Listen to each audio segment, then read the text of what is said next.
ভাইরা আমার, তো এই জন্য এই গরমের তীব্রতা আল্লাহর কাছে জাহান্নাম থেকে পানা চাইবো। অনেকে গরম তীব্র হলে গালিগালাজ শুরু করেন, বিদ্যুৎ গেলে বিদ্যুৎ কর্তৃপক্ষের 14 গোষ্ঠী ধরে গালিগালাজ করেন, গরমের মা বাপ তুলে অনেকে গালিগালাজ করে, আছে না নেই?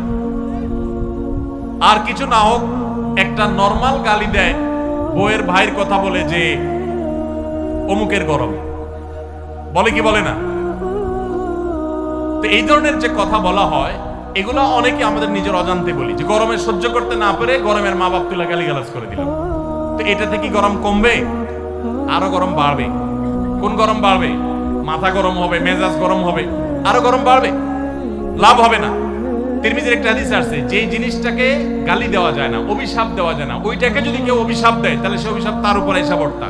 এই জন্য ধৈর্য না হারানো, সবর করা। আল্লাহ তাআলা আমাদেরকে সবর করার তৌফিক দান করুন। সেই সাথে গরমের তীব্রতা কমানোর জন্য প্রত্যেকটা মানুষ প্রচুর পরিমাণে গাছ লাগানোর চেষ্টা করবেন। আপনারা জানেন যে আমাদের দেশে যেই পরিমাণ বনাঞ্চল থাকা দরকার, এগুলা নানান সময়ে কলকারখানার নামে, এগুলা নানান সময়ে নানা নামে নিধন করা হয়। আমরা নিজেরাও প্রয়োজনে অপ্রয়োজনে নিধন করি।